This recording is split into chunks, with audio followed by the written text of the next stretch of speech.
Assalamualaikum warahmatullahi wabarakatuh.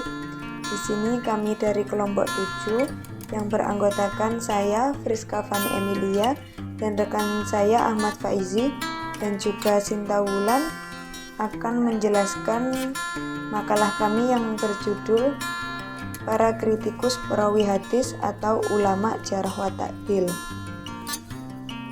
Adapun materi yang akan kita bahas kali ini, yang pertama pengertian jarh wa ta'dil, kemudian tokoh-tokoh ulama jarh wa ta'dil, karya-karya kitab jarh wa ta'dil, dan juga metode jarh wa ta'dil para kritikus perawi hadis.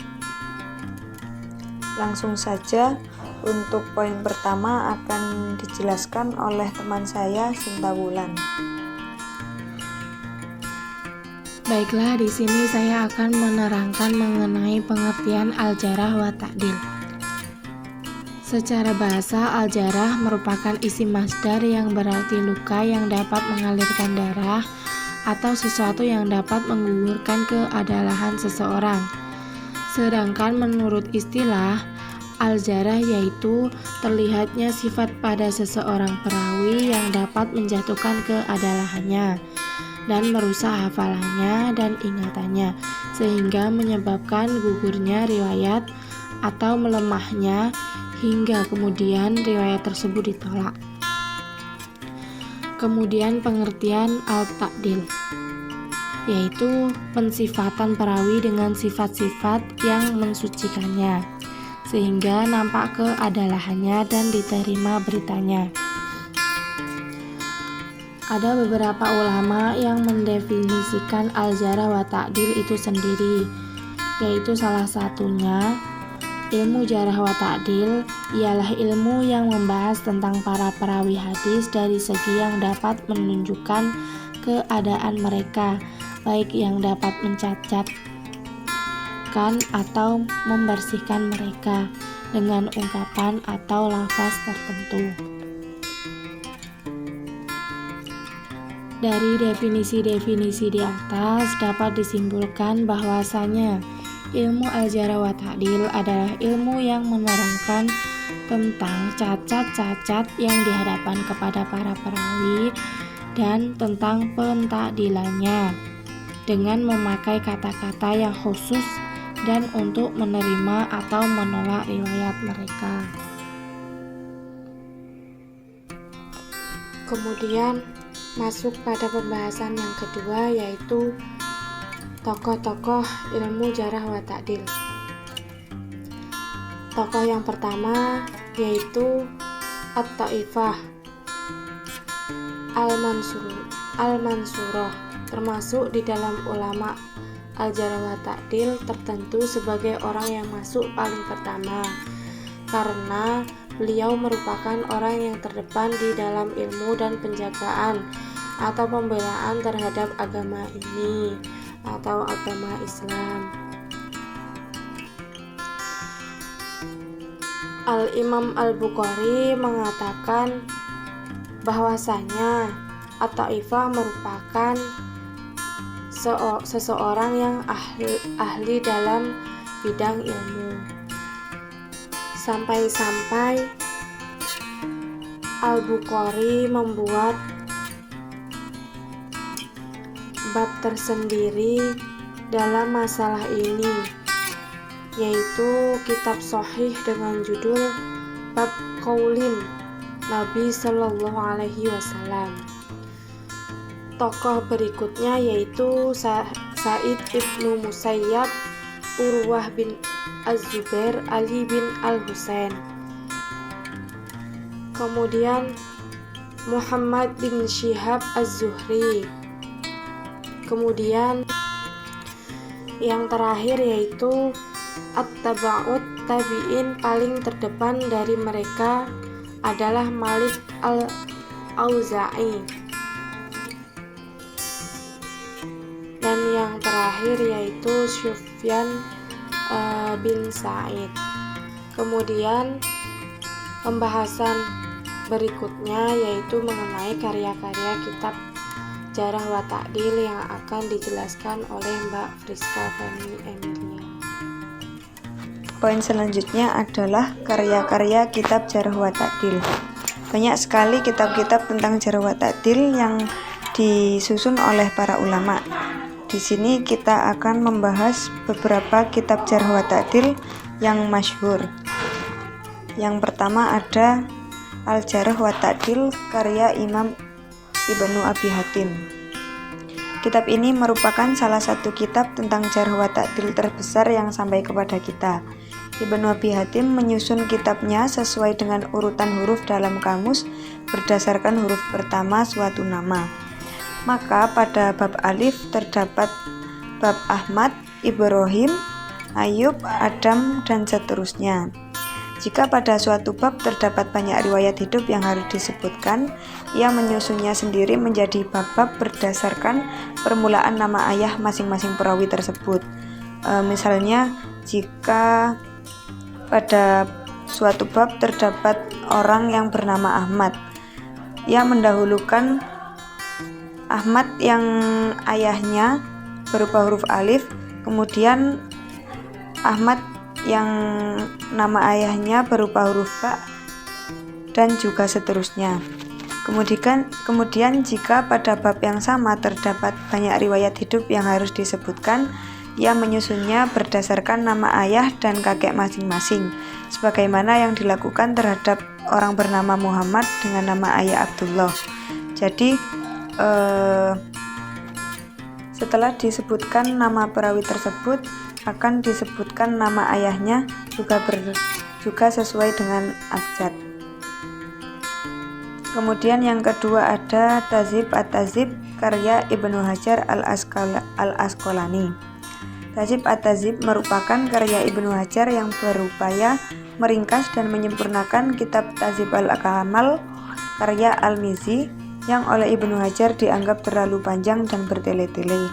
Ibnu Hajar meringkas banyak bagian dari Tahdzib al-Kamal yang berupaya menonjolkan penjelasan tentang jarh dan ta'dilnya saja dan membuang penjelasan lain yang dianggap bertele-tele seperti hadis-hadis yang tidak memiliki keterkaitan. Kitab Tahdzib at-Tahdzib ini dimulai dengan abjad Hamzah dengan perawi bernama Ahmad dan dengan huruf mim dengan perawi yang namanya Muhammad. Jika perawi memiliki nama kunyah atau nama aslinya telah dikenal, maka akan dicantumkan dalam kelompok nama asli dan ditulis lagi dalam kelompok kunyah.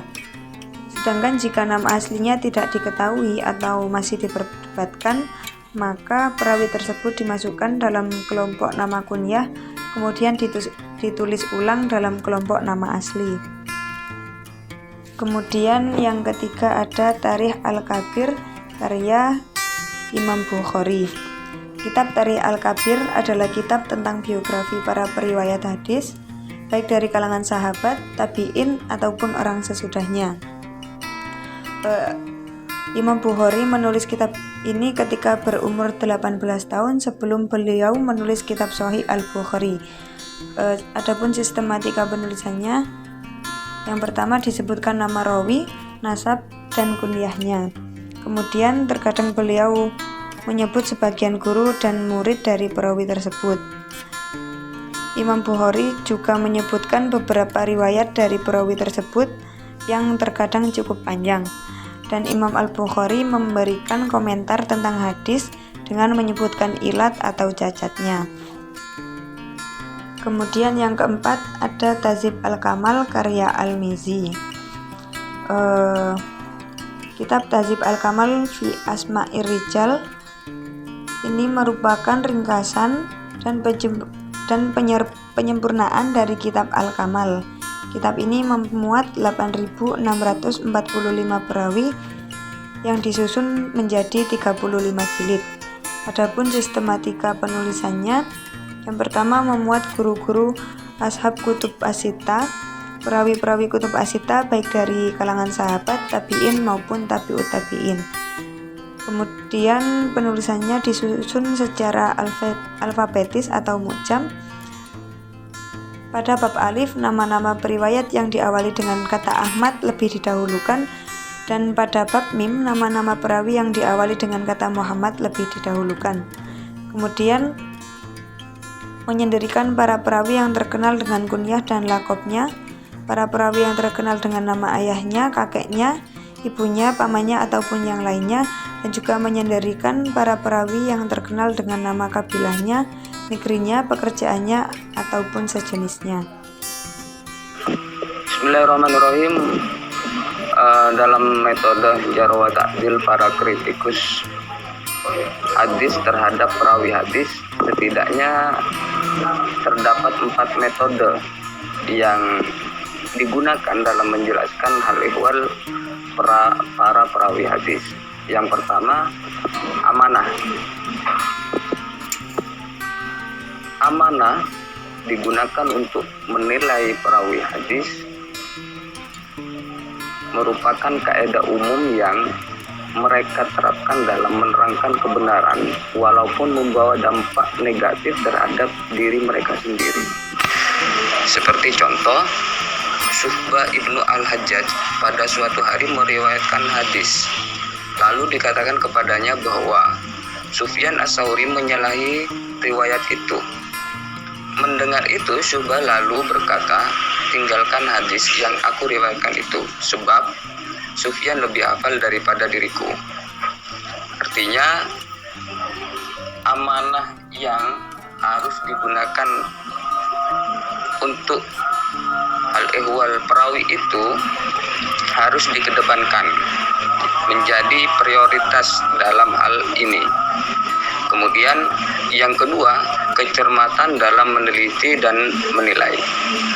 Para kritikus hadis harus memiliki kedalaman pengetahuan tentang perawi yang mereka kritik dan mampu memberikan informasi mengenai saat kekacauan daya ingatnya, sebab kelemahannya, dan mampu membedakan antara perawi yang lemah disebabkan keteledoran agamanya dan perawi yang lemahnya dikarenakan tidak adanya kekuatan dan keteguhan hafalan dalam dirinya. Kemudian yang ketiga,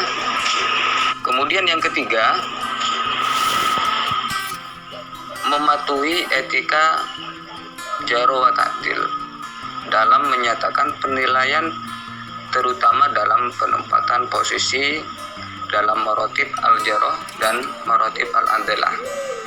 Artinya, para kritikus hadis harus taat, harus mematuhi tingkatan-tingkatan jarh itu sendiri maupun al-adalah.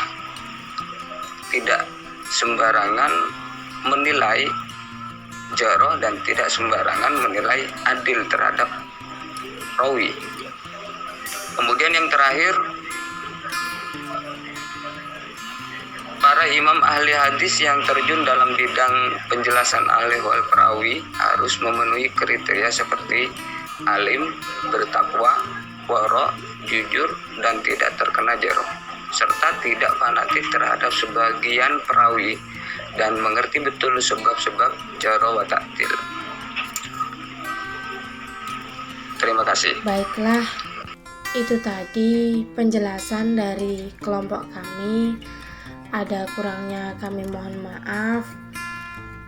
Wassalamualaikum warahmatullahi wabarakatuh.